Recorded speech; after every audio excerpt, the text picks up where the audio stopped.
안녕하세요. 미국주식으로는 대학이 미준입니다. 4월 8일 오늘의 미국주식 뉴스를 시작합니다.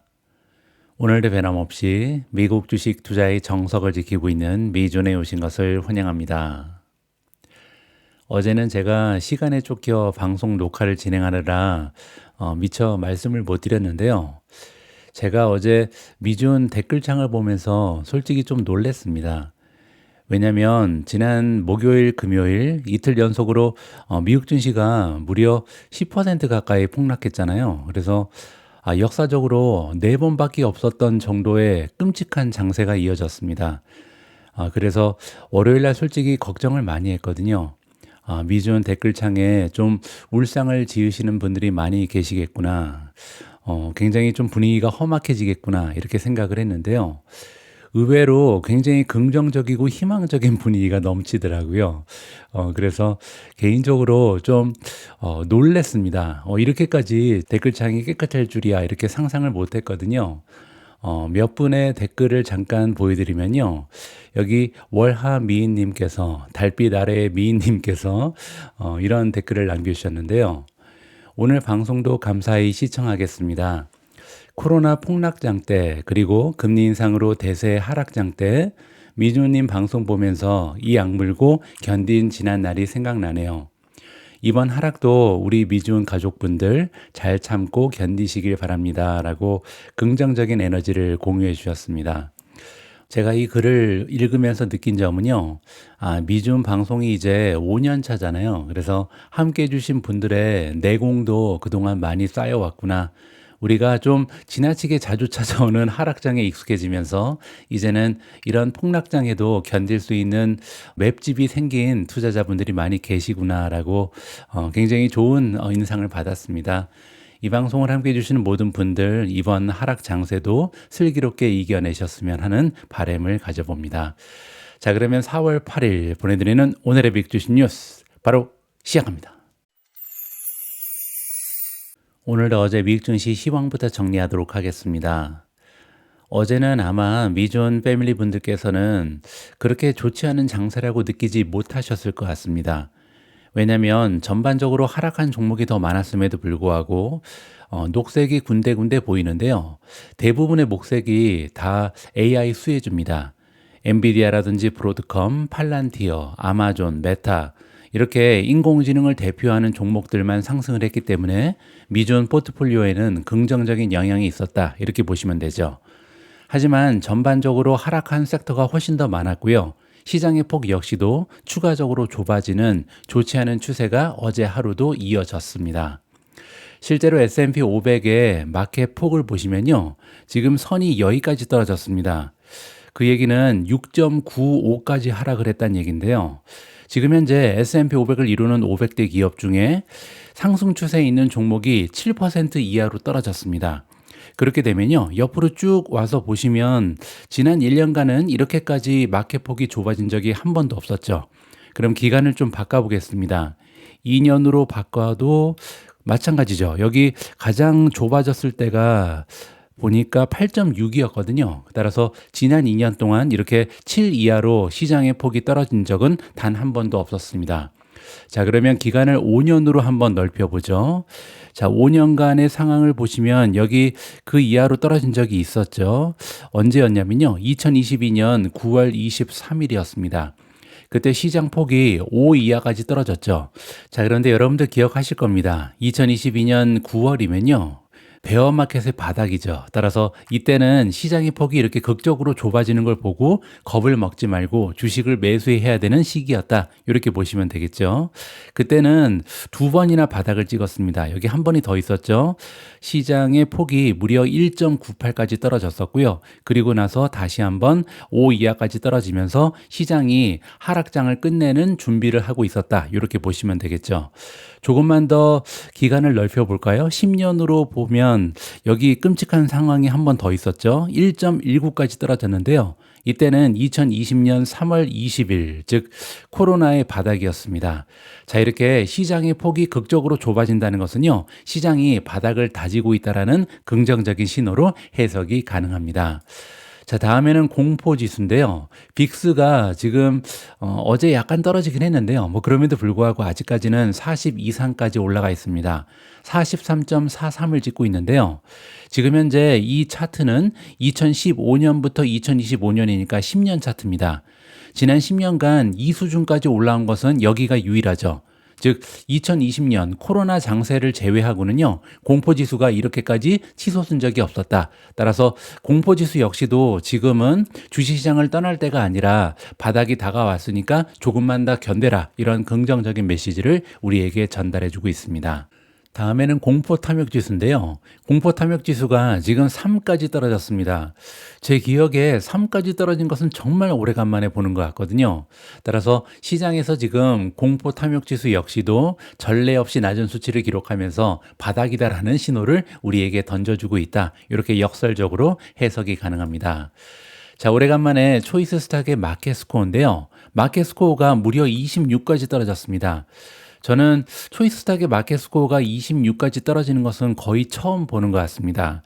그리고 26이라는 수치가 어떤 의미인지 해석하기 위해서는 여기 마켓 스코어를 클릭하시면 되거든요. 그러면 이제 화면이 이동이 되면서 해석이 나와 있죠.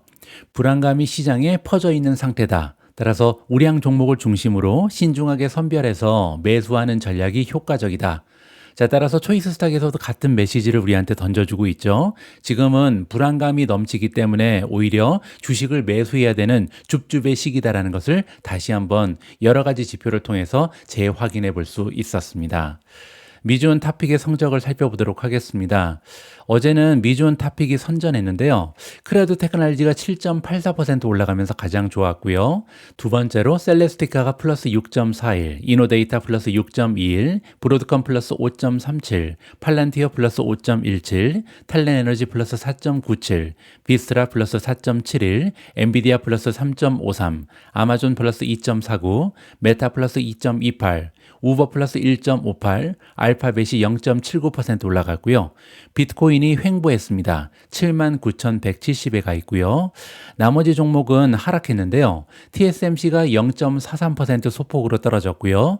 테슬라가 마이너스 2.56, 넥스트래커 마이너스 2.87, 스트래티지 마이너스 8.67, 마지막으로 B2가 14.31% 떨어지면서 가장 좋지 않았습니다. 오늘 방송에서는 먼저 차트 두 개를 보여드리고 싶은데요. 굉장히 신기한 일이 발생해서 여러분들께 이 기사를 잠깐 소개해드릴까 합니다. 제가 4월 6일 일요일 날 미존 멤버분들께 공유해드렸던 굉장히 짧은 기사인데요. 4,850 수준은 S&P 500 지수의 주요 기준점이라고 얘기합니다.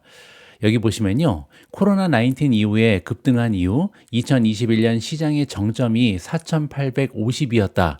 자, 여기 보시면 코로나 바닥이 여기였고요. 그리고 주가가 계속해서 상승하다가 정점을 찍고 드디어 베어 마켓으로 빠져들잖아요. 이때 정점이 4,850이었습니다. 그리고 지금 2025년 주가가 급격하게 떨어지면서 다시 한번 예전의 고점으로 돌아가고 있다. 이러한 사실을 우리가 기술적 분석으로 살펴볼 수가 있는데요. 보통 정고점은 단단한 지지선 역할을 합니다. 따라서 지금 이 차트를 보면요, 아마도 4,850까지 떨어지다가 반등할 수 있지 않을까, 이렇게 우리가 희망을 가져볼 수가 있는 거죠. 자, 그런데요, 어제 굉장히 재미있는 일이 발생했습니다.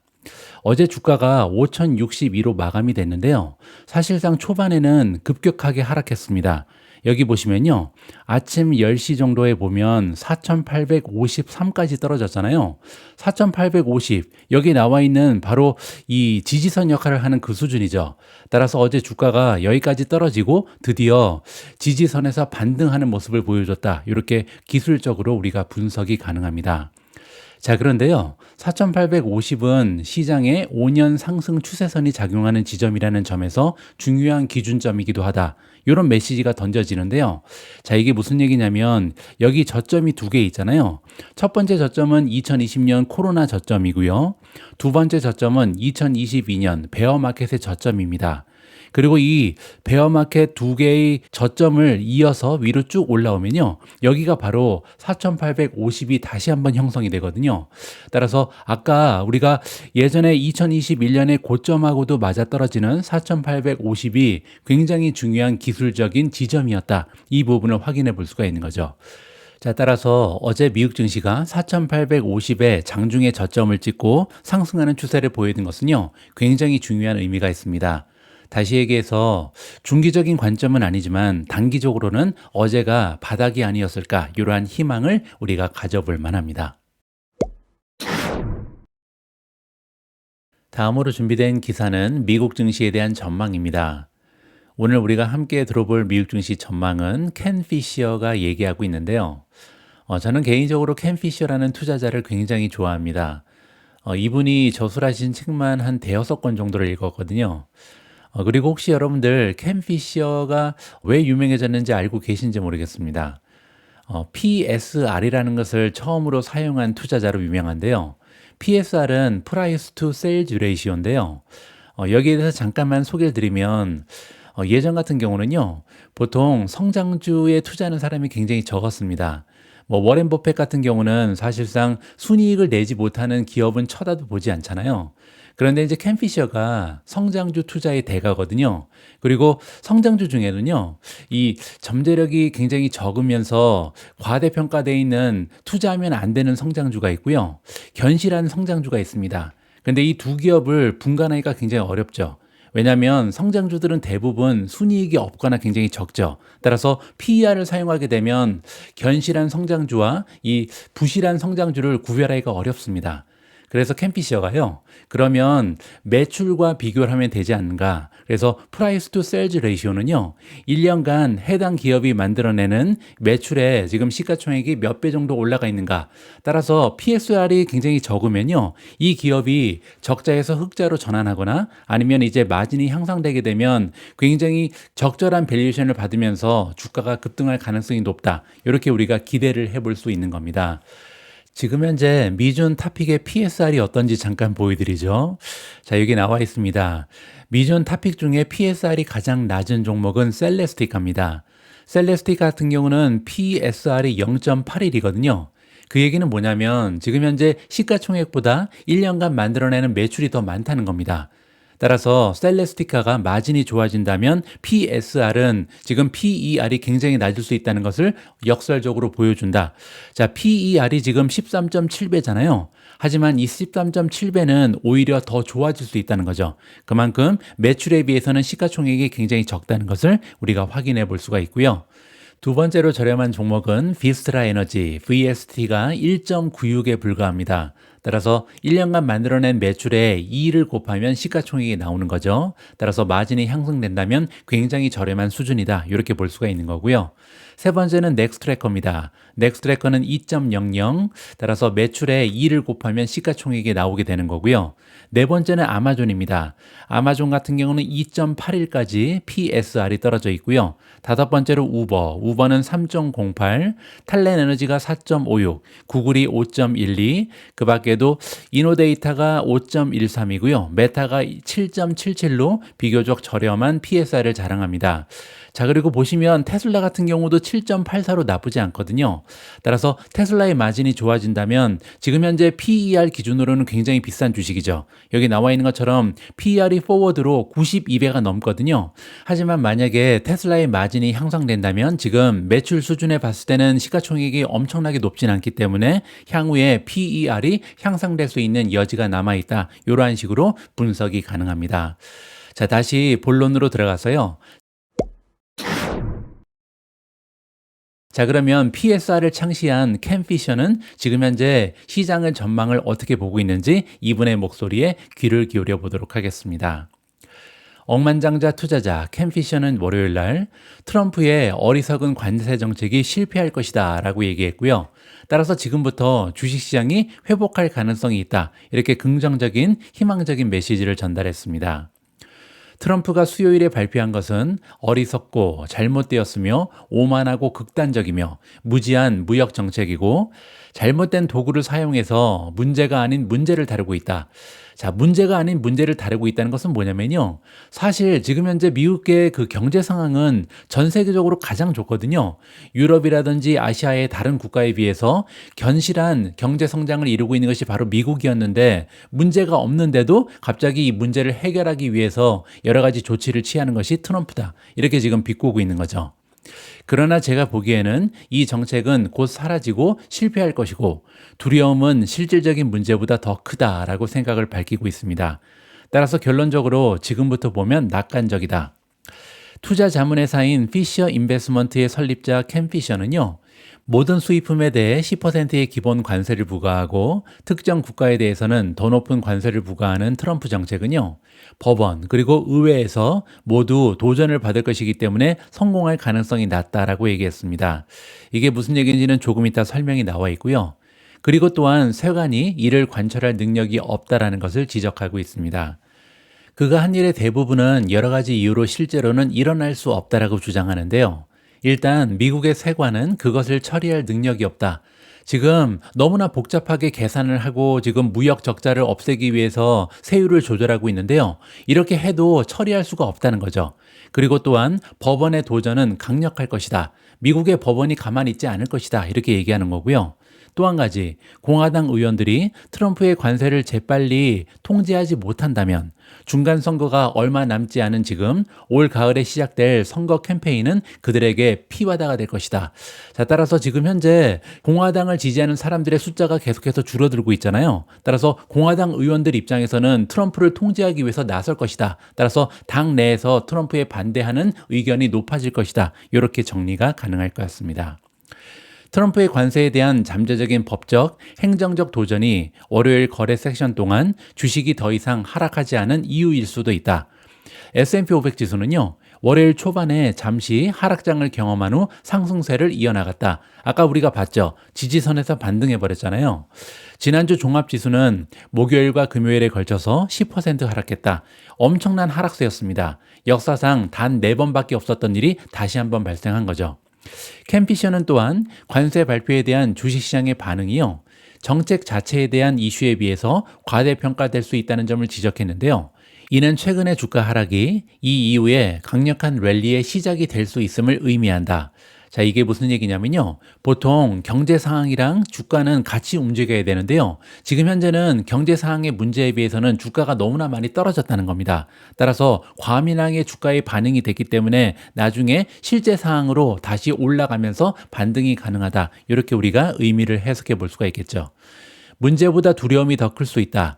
단일 기간 주식시장 비교는 항상 불확실하지만 1998년 주식시장 조정으로 인해서 그 이후 연간 26%의 수익을 올린 것과 같은 일이 일어날 수 있다.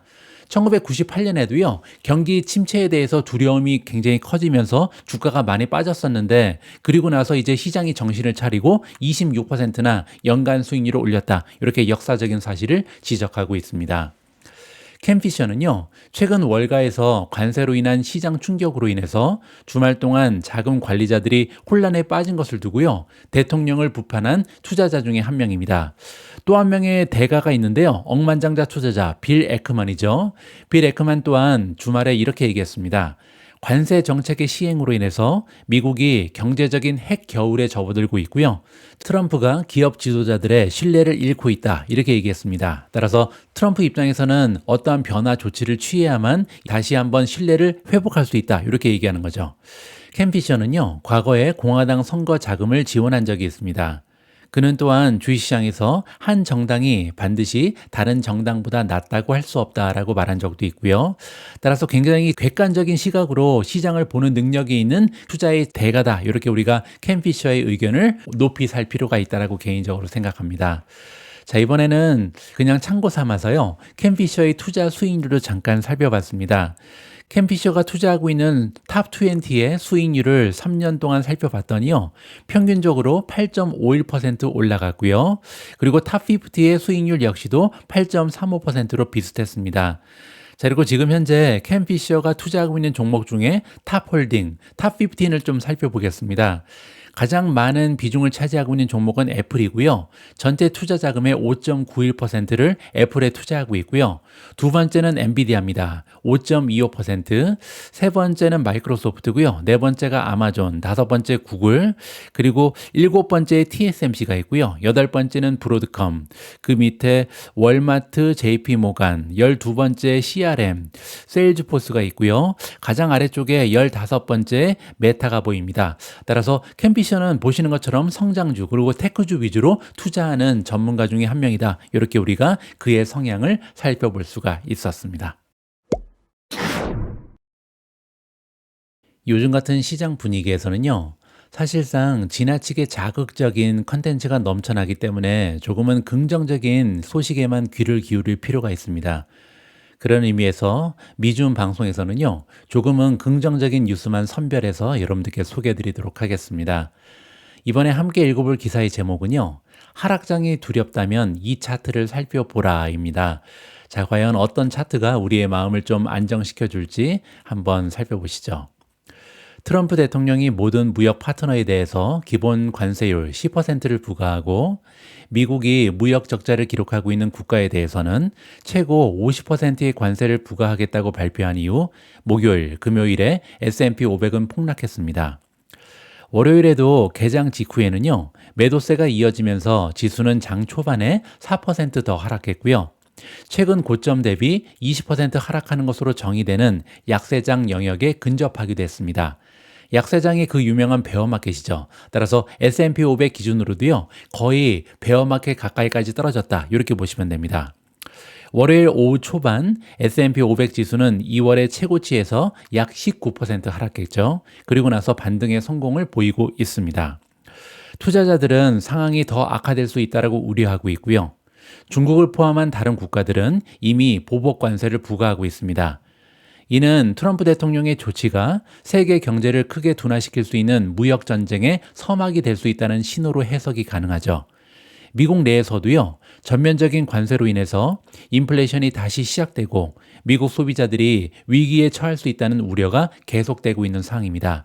따라서 전반적인 상황이 굉장히 우울하다. 이 부분을 우리가 인정을 해야겠죠. 게다가 시장 전문가들은요, 미국의 관세 수준이 1930년 스무트 호울리 관세법을 초과할 것으로 예상하고 있는데요.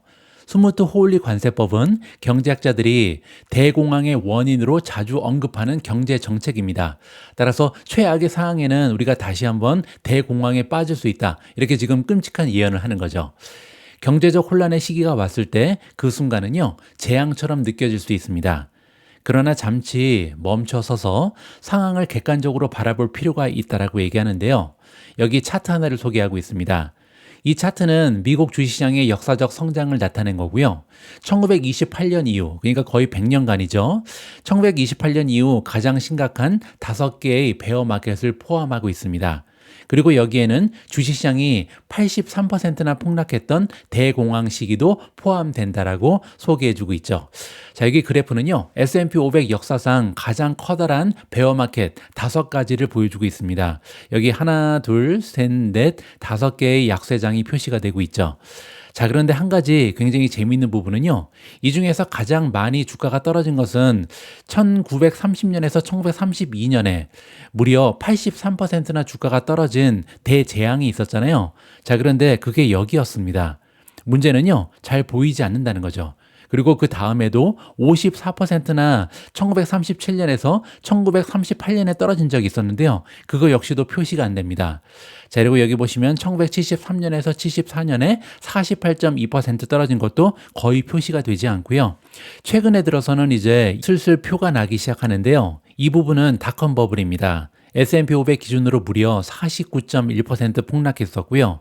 다시 한번 2007년에서 2008년 우리가 잘 알고 있는 56.8% 폭락하는 글로벌 경제 위기가 발생합니다. 자, 그리고 나서 코로나도 있고 2022년 베어 마켓도 있었죠. 하지만 중요한 건 뭐냐면요, 이렇게 엄청나게 끔찍한 베어 마켓을 지나오면서도 미국 증시는 지금 보시면 굉장히 낮은 수준에서 6천을 넘어서는 굉장히 높은 수준까지 주가가 올라가 있다. 이 부분을 우리한테 상기시켜 줍니다. 과거로 갈수록 약세장은 덜 심각해 보인다. 대공황은요, 거의 기록되지도 않았습니다. 주식시장의 역사적 상승 궤도는요, 미국 역사상 가장 커다란 경제 재앙을 일시적인 현상으로 축소시킨다. 따라서 시장의 역사가 우리한테 알려주는 것이 있는데요. 정기적으로 계속해서 투자할 자원만 있다면 이러한 침체기는요, 종종 구매하기 가장 좋은 시기라는 것을 우리한테 다시 한번 알려주고 있습니다. 누구나 진입 시기를 원한다. 그러나 그 진입점은요, 자산 가치가 20% 하락했을 때 찾아온다라고 글로벌 엑스의 투자 전략 책임자 스콧 헬프스타인이 얘기하고요. 그때가 바로 할인된 가격에 자산을 구매할 수 있는 때다. 따라서 지금은 줍줍해야 되는 시기다. 이렇게 얘기하는 거죠. 헬프스타인과 다른 투자 전문가들은요, 시장이 침체될 때 매수하는 것이 쉽지 않다는 것을 인정합니다. 심리적으로 그것은 사람들에게 매우 힘든 일이다. 왜냐면요, 그들은 손실을 이미 경험하고 있기 때문이죠. 지금 우리는 이미 주식을 들고 있잖아요. 자, 이렇게 보유하고 있는 하락한 주식들을 보면서 스스로에게 이렇게 얘기하죠. 자, 이렇게 내가 큰 손실을 보고 있는데 이 손실을 더 크게 하기 위해서 위험을 감수할 이유가 있을까? 이렇게 좀 의문이 들 수밖에 없다는 거죠. 역사적으로 그 대답은요, 시장은 늘 반등하고 새로운 최고치를 기록한다는 것이다. 따라서 우리가 지금 주식을 사야 되는 이유는요, 시장은 역사적으로 봤을 때 늘 반등을 해왔고요, 새로운 최고치를 기록해 왔기 때문에 이러한 역사적인 통계를 믿고 지금 주식을 사야 되는 것이다. 이렇게 우리가 그 해답을 찾을 수가 있겠습니다. 자, 그리고 한 가지 중요한 사실은요, 생각보다 이러한 반등은 훨씬 더 빨리 일어나는 경향이 있다는 겁니다. 자, 다시 한번 긍정적인 역사적 통계가 소개가 되는데요. 1945년 12월부터 2차 세계대전이 끝난 이후부터 지금까지 S&P 500 지수는요, 10%에서 19.9% 사이의 하락폭, 이걸 우리가 조정이라고 부르죠. 조정이 지금까지 무려 24번이나 나왔습니다. 그리고 이러한 조정의 평균적인 하락폭은 14%였고요. 그리고 나서 S&P 500 지수가 최저치에서 최고점을 회복하는데 평균 4개월밖에 걸리지 않았습니다. 따라서 만약에 어제가 바닥이었다면 지금부터 4개월 이후에는요, 예전의 정고점을 이미 회복한다는 거죠. 물론 어제가 바닥이 아닐 가능성도 우리는 염두를 해야 됩니다. 그리고 이 기간 동안 14번의 약세장이 발생했습니다. 굉장히 자주 발생하긴 하죠. 80년 만에 14번의 약세장이 찾아왔었고요. 자, 이러한 베어마켓의 경우에는요, 최고점에서 최저점까지 하락하는데 보통 13개월이 걸립니다. 따라서 떨어지는 데만 한 1년이 걸린다는 거죠. 끔찍한 시간이긴 합니다. 그리고 나서 상황이 반전되기 시작하는데요, 평균적으로 23개월 만에 새로운 최고점을 기록했습니다. 자, 따라서 20% 이상 떨어지지 않는 조정장의 경우에는 4개월 만에 정고점을 회복하는데 약세장, 즉 베어마켓은 굉장히 오래 걸리는 경향이 있다.